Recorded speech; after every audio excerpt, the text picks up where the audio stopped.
Ladies and gentlemen, we have a very special guest coming to you live from the United States of the pandemic.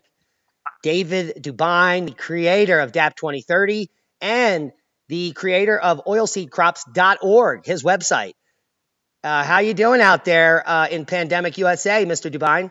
And welcome to the show. I'm feeling so scared. Please protect us, government. I'll take any untested anything, just put it in my body so I can go back to work and get my life back to exactly the way it was normal before. World's going to go back perfectly to normal, man. Don't you know that? Yeah, well, not according to Tedros and Bill Gates. There can be no new normal. So what gives them the right to tell us, everyone, that we all have to do something different now? None. I don't accept that, and nor should anybody else, actually. Unelected officials, not even in the medical profession, yet the audacity for a billionaire to be able to try to put their will on top of the planet. That brings us back pre-Magna Carta, if you want to go into it. Come on. You're telling me we had 500 years of progress against kings and queens and monarchy, and now we slipped back into it because they got a few bucks more? Please. Yeah, Really? I mean, it's like Really? an unelected billionaire claims supremacy over viruses worldwide when it's been shown that Bill Gates' vaccine program has not only caused a new pandemic with polio across some of the third world countries, there Yeah. are major problems with things that Bill Gates has been doing and sticking his nose into for over a decade. He's actually creating more harm than good in some areas. Now, granted, there are some vaccine programs that have saved millions of poor people that used to eat their own feces on rivers and stuff like that. So I can't discount all of the vaccine work over history, but most of it I can discount, especially the ingredients that they put in these things. They're untested. They claim they're tested, just like genetically modified food, and it's just ridiculous that a billionaire can gain the limelight and control the narrative of the entire world. It's insane. Yeah, and I'm not down with MCR5 being put in my blood. I mean, that's harvested fetal tissue. I have a real hard time even thinking about putting that inside my body. I'm just, yeah. I'm not. And again, let's talk for a second. If you're going to take over a grow zone in North Africa, for example, would you not want to depopulate that area? Because when we look at it with the increasing rainfall, the reason the locusts are there in North Africa all the way spread over to India across the desert regions are because there's just more precipitation coming down on a 2,000-year cycle or something.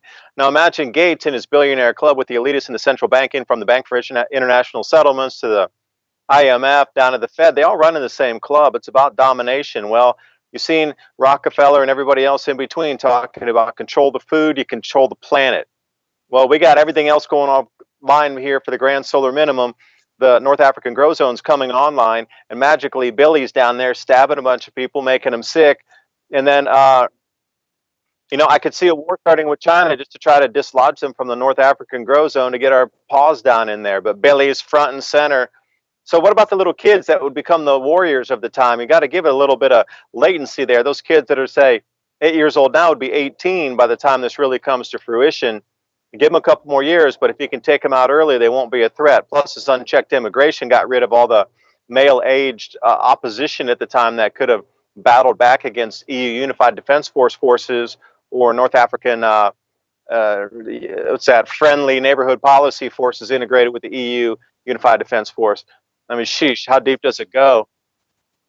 It's the immigration. It's just like a reduction of population there to take over the new grow zone emerging. Sickening. We should be Well, sharing that food amongst all people on this planet. yeah, and a lot of citizens Excuse me for going too deep. yeah, a lot of citizens are getting very agitated. And not only citizens, our Attorney General, Barr, believes that some stay-at-home orders in the United States are disturbingly close to house arrest. And this is a new sentiment coming out over the last day or so, that the Attorney General Barr may side with citizens who sue states over onerous coronavirus restrictions. You could sue them for loss of wages. You could sue them for a number of things. And can you imagine a class action suit with half of the United States or going against the their allocated states with these draconian measures. Because last night I showed some of the actual statistics, and if you base that on some of the antibody studies and other information coming out, the death rate from this novel virus is going to be very low, and people are going to have to answer for what they've done. Well, again, if you're going to reset a system, knowing this grand solar minimum is intensifying, if you got to reset everything, it needs to be a different guise because they can't come clean now. These power brokers and elite in the international banking cartel and the government officials that have been bought off and paid for through the decades, they've been feeding us this global warming, man-made climate change thing, and here we come into the natural cycle that's now destroying our food crops. China's not planting, EU's not planting, America's behind again, Australia's into a mega drought, and here we come into the food, I'm going to call it insecurity. This is the jump into less and less and less food each year moving forward. And they could have given us these. There had to be a change, had to be an excuse so they could grab control of the food supply. And there's been so many changes so swiftly here. I'm so shocked at how fast everything happened. And it was just for them. Now we're starting to push back, so they're going to let off the reins. Like I think it was more of a litmus test to see how much people would kowtow to these just unenforceable enforceables to see when people will start pushing back.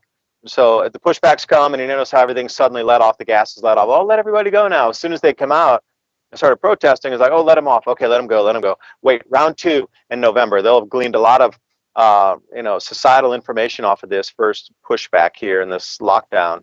Well, how did it happen so fast? How did everybody just say yes to it? Yeah, Bunch of BS, Diamond.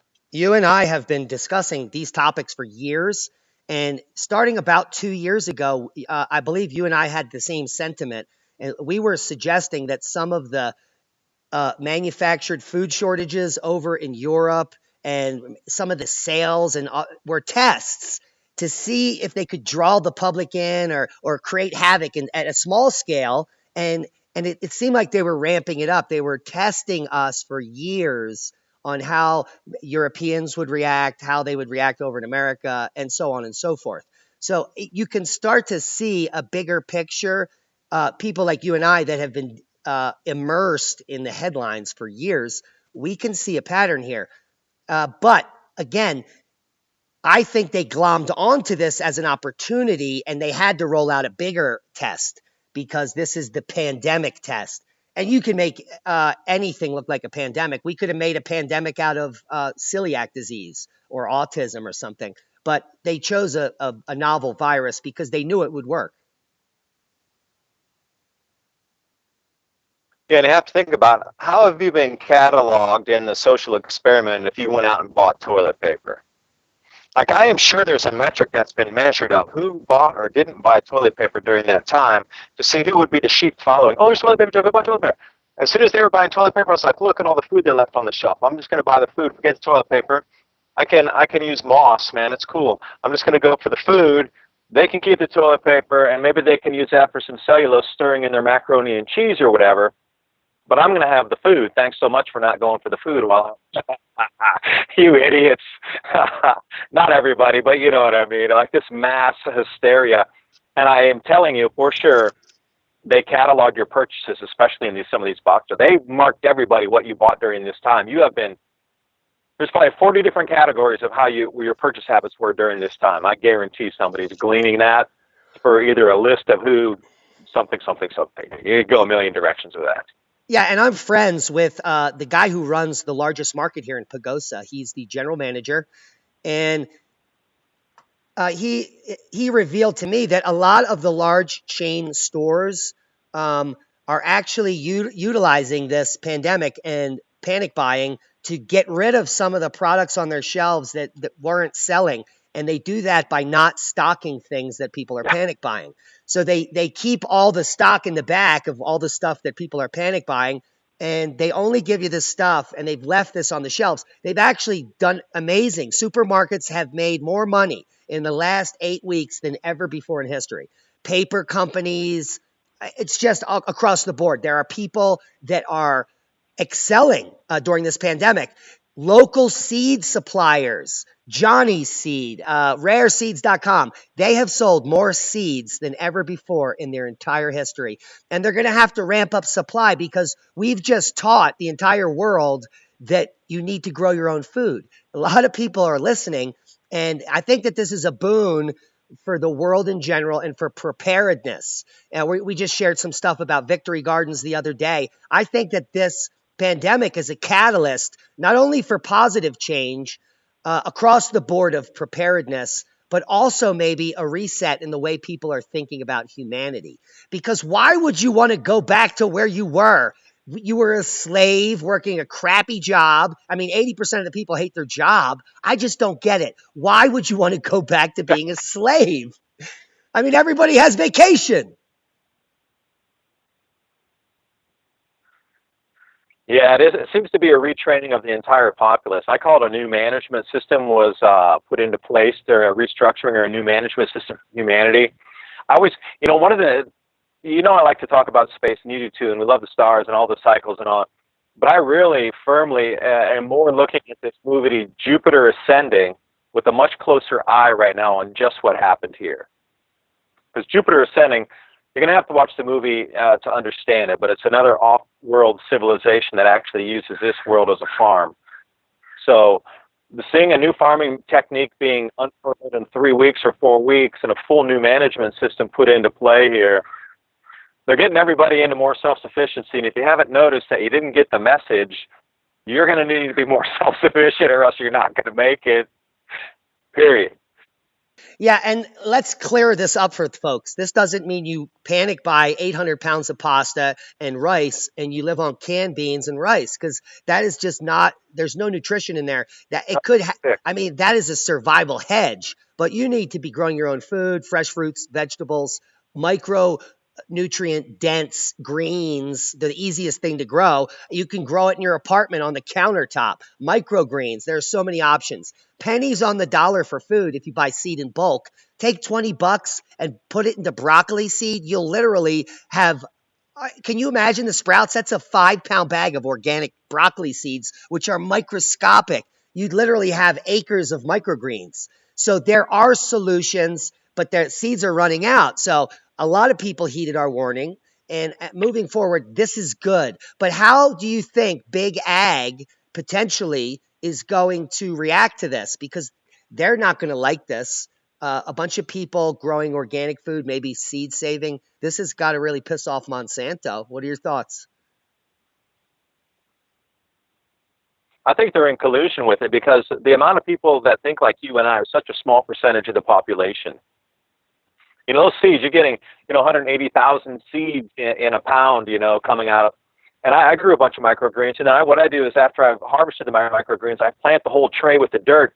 I just throw it back in the garden and cover it up because there's a lot of stuff that didn't sprout or didn't, come out. And suddenly you get a few little plants coming out of there. So even after you get the microgreens out, take the whole tray and just, put it in the back and put it in the garden, cover it up, and something will grow out of there. It's a way to like pre-sprout something.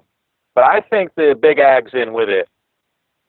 It's a way for people to get more self-sufficient because you got to realize they're too far down the pole to tell people that it's not CO2 global warming anymore. I mean, that'll never come out really because too many pitchforks would come out. So I think they're trying to drag everybody across the finish line here. You either get the message now or you don't survive. I think big ag's with it because they're not going to have enough food anyway for the global populace. So big ag doesn't care.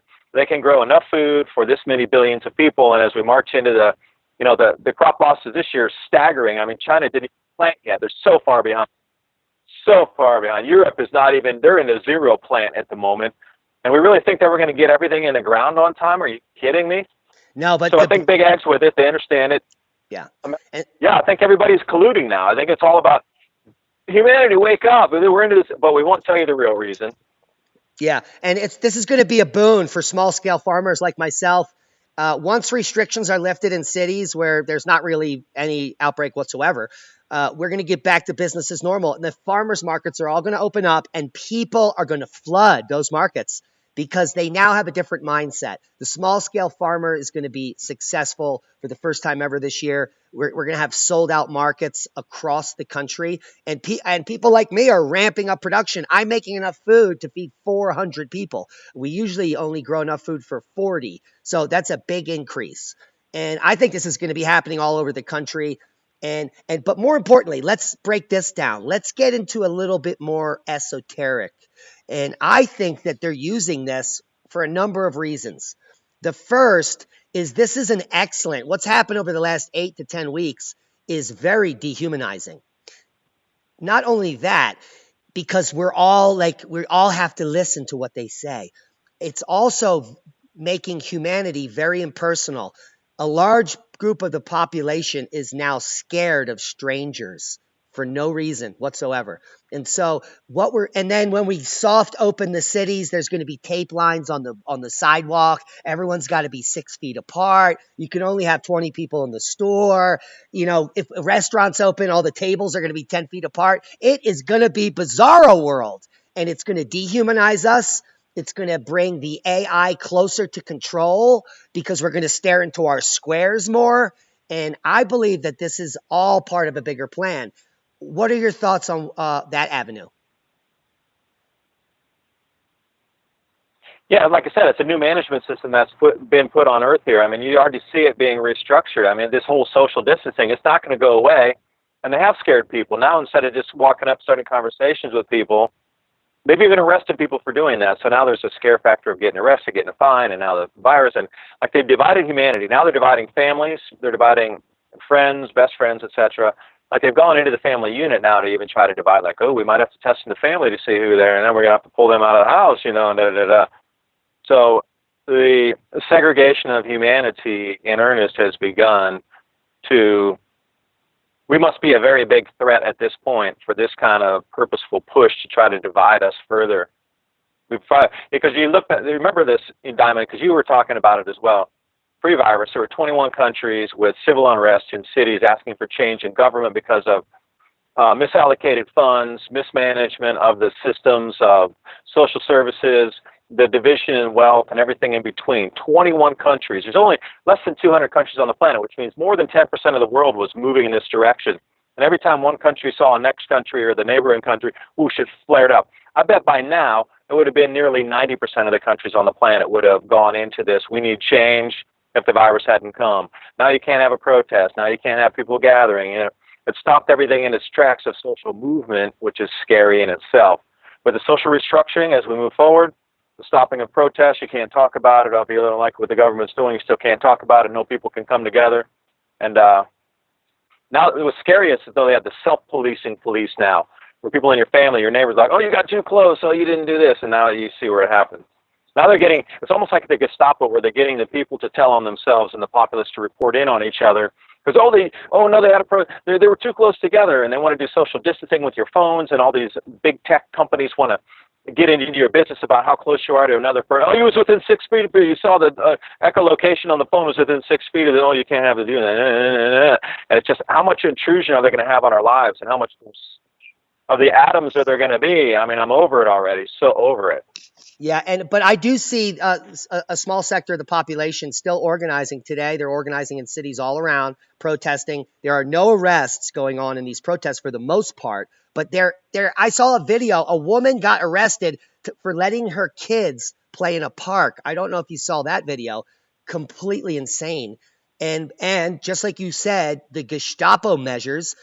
Bill de Blasio actually did a public service announcement to encourage the population to snitch on each other, and that backfired because they had a multimedia phone number up there where you could send them texts, and they got like hundreds of dick pics and Nazi pics. It was hilarious. So big backfire on de Blasio. Oh, these idiots. So how is it where you are? Are you in a mildly populated area? My area is less than 20,000 for 100 square miles. We have 8 cases. The nearest death is 150 miles from here, and we're basically in the lowest impacted area in the U.S. But how's your neck of the woods? Yeah, so depending if you're talking about the suburbs outside here or over in the farm country, they're a little bit different because farm country, nothing affected, just like you are. Very few cases, 100 miles, and you got to go somewhere to find somebody. Inside the city, maybe Nashville or some of Memphis, Knoxville, a couple here and there, but not too many. And again, what I've heard and seen is the way they're classifying these is You might get stomped over by a horse, run over by a tractor, but then they tested you and they only had it, but you still died from that, not from the tractor or the horse. You know, it's like, yeah, COVID-19. everybody's got it in their blood though, because we've all, yeah, dude, they're not even tested for 19, they're just testing for COVID. So everybody's got it in their blood pretty much. Yeah. So with a 100% test rate, they can do it any way they want. Yeah. I believe that It's a restructuring of society. almost half the population probably Reset button. has this, and there's not going to be any big waves or outbreaks next year. I mean, most people have had it, unless it mutates in a grand fashion. Um, Anything else that I haven't brought up that you think is important to talk about that's developed? Did you see that hot mic that came out over the weekend where the one guy at the White House? It's crazy. Go ahead, talk about it. That was bizarre. I forget the YouTuber's name. I've seen a ton of his videos. He's super cool, very, very smart, very straight on. He always picks up stuff. I've seen like at least 20 of his vids, and I forget the channel name. If you remember it, please tell everybody, because I would highly encourage people to go over there. And you see like this aircraft, this flight path right here is a bizarre one. Planes never come over here. This is just straight. There's like been a restructuring of where air traffic's coming too, I might admit, because planes never go over the house. But they have started in this last week or two, especially in this last week or 3 days, I'd say. I've really noticed like you just don't hear it. That's why it's always quiet. You hear the crows, and you might hear a dude over there chainsaw, like their neighbor mowing behind his chair. It's just something shifted. Like it's not about the air shifting or the air currents or where their landing patterns are. It's just air travel has shifted. Maybe they know you're there, and they're anyway, back to and they're spraying you. Say again? I said maybe they know you're there, and they're trying to. No, that one was really low, but. No, come on. You think I'm that big on the radar here? But there's been an enormous amount of military aircraft running these routes too, which is strange. They're propeller craft. So you get a bunch of props. I swear there's C-130s rolling through, but they all. Anyway, back to the guy. If you remember his YouTube channel name, please say, because that guy is spot on and very intelligent, great info. But the way he was showing that hot mic, when he's like, "Oh, you can take off your mask," he's like, "Well, why?" And he's like, "Oh, we already all have the vaccine." Like what? That's why they're not scared, because they already have something that they know will cure this thing. It's just been a show. You've been shammed. We've all been played.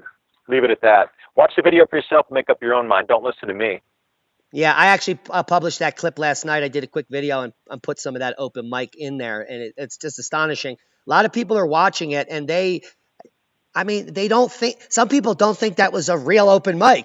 Like, that's not real. He didn't say vaccine. Yeah, he did. I played it over and over and over again. And he also said the numbers were like 20 times higher in LA than they really are. And the guy goes, "What?" And he's like, "Yeah, what? 20x over reported numbers." I mean, sheesh. Like, if they're gonna, there's something very strange about this whole thing going on. It's almost as if we drank the mushroom tea and dropped down to visit Alice for such a little time in history here. Right at the same time, the sun's changing into reduced crop yields. All this comes out, and because of a lot of this, White Rabbit. Well, a lot of the misinformation. People in my area this is a very nice area. People smile and they're so nice. But since this pandemic, there is a large portion of the population out here that have become nasty. If I don't have a mask on and I'm in the supermarket, 20 feet from everybody, I am the worst person on earth. I am Satan. I should be in hell. They want to kill me. I mean, it's the dirty look. So I just look at them back like, why in the world do you have a fake mask on that's doing nothing but collecting virus that's probably going to infect you later because you don't even know how to take it off? I mean, the stupidity of humanity is boggling. It's mind-boggling. And people are becoming nasty because they think everybody's infected. It is a perfect plan, and it's working brilliantly.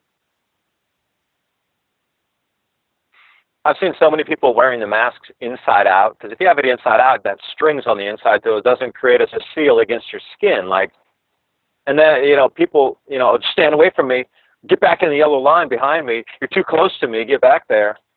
I see this. It's strange. All right. So how is the, How are the restrictions going to be eased in your area? Have you been informed? Do you know? Because we're going to be opening up in about a week here. Yeah, so Georgia, Tennessee, and South Carolina decided to all like soft open or pretty much open in the last 2 days. Started on Tuesday, and the last thing that's going to be open apparently is going to be restaurants where you, like you talked about, where you can go back in and sit down. They want to get everybody ready for the summertime, sit outdoors, have a good time, chill out, have the outdoor, seating area. They're trying to get everybody back into that, but there's only going to be half as many tables, like you alluded to. Restaurants can't talk to anybody at the next table. It's got to be. Right. How about if restaurants with So plexiglass boxes? Every table's in a plexiglass box with your own airflow. Did you see that in Italy? They have the plexiglass pages on the beach. I'd be like, damn, that's more like a magnifying glass on the beach than it is anything to keep you safe. Like, well, be careful. You might burn the kids at the beach, What are they doing in Italy? I didn't hear you. Well, in Italy, they're having the same thing. It's plexiglass, like squares that you go to sunbathe in on the beaches in Italy. On the beaches, literally hundreds, thousands of them, of these squares. You get about 2 square meters, maybe 3 square meters for one person, and then you got to get inside there so you don't affect other people to go on the beaches. So this is how Italy's opening up the beaches, is these square plexiglass things. But inside there, I swear, when that sun was coming through, I know I saw like a magnifying glass beam, like keep your skin out of that beam, Yeah, so it's crazy. I looked at some statistics. Right now, COVID-19 is like the 36th leading cause of death. Things above it are like biking accidents are higher than that in the same time frame. At some point, people are going to start to realize this.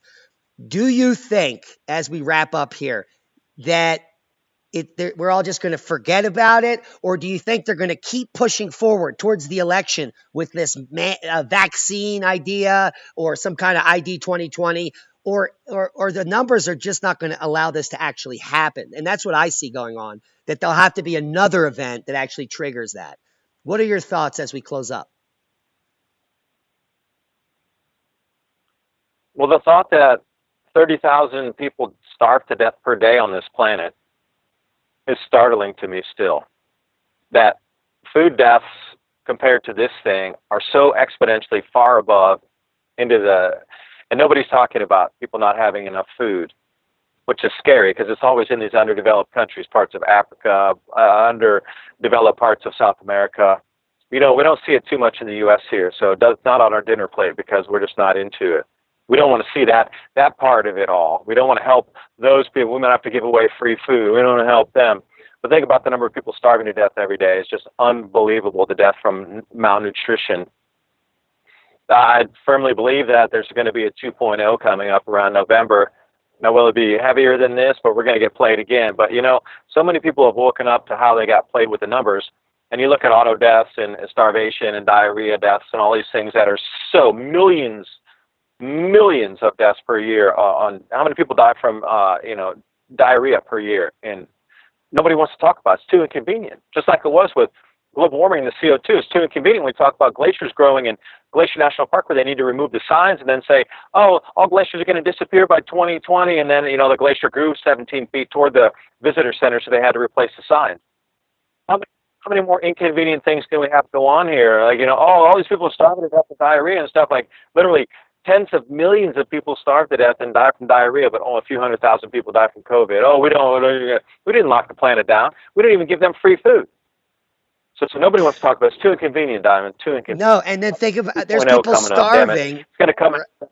There's people starving right now. Manipulation everywhere you look. Yeah, there's people starving in my state, in your state. Yeah, right how many now. people are going to die?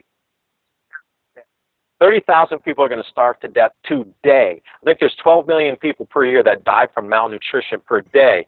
You're telling me that 30,000 people starve to death today and we're going to do nothing about it? Oh, just another day as usual. No money in that. No, not at all. And the models are so off. We should have millions dead by now, and we don't. And there should be tens of millions infected, and they probably are, but we just haven't tested them because the reason they're not producing these tests is because the real numbers would come out. It's that simple. They will never test the whole population because then we would realize it's a joke. But how does this translate to global warming models? The global warming models, year after year, we're all going to burn up. We're all going to die. There's no more ice in the Arctic. Bullshit, bullshit, bullshit. And now millions are all dead by May, and there's there is literally no one dead within 100 miles of me, and but there are hundreds of dead people from natural causes. So I just don't get this. I don't get the large majority of the population buying into the fear, and the fear buyer inners are also the global warming buyer inners. So they all buy into the false model narrative. The reality, the facts come out, and they don't matter. I don't want to see the facts. We're all going to die and burn up. Put your mask on. Stay 6 feet away. 0 for 2 on 0 for 2 on the models, 100% for the cycles. Yeah, and you and I have even predicted that a pandemic would happen during a solar minimums because there are scientific research into the topic. So a lot of people that watch our channels know that we're pretty much spot on, and that's why we continue to grow. It's always a pleasure to have you on the show. Your garden looks amazing. Do you have any casual parting words for our listeners? Notice that the models are wrong, and anything predictive model-wise, don't count it for anything, because 0 for 2 on such gargantuan things that have changed our society in the last, say, 40 years. The predictive models for global warming and now this pandemic, which is the biggest thing in our lifetimes for sure, both have failed on model base. What we need to do is look back in history and look for cycles. And if you look back in history and look at the cycles of what's occurred, you can definitely forecast out to the future. Predictive models on computer programs are only as good as the input that you put in there. History showed us what happened through actual real events that we've just categorized and recorded.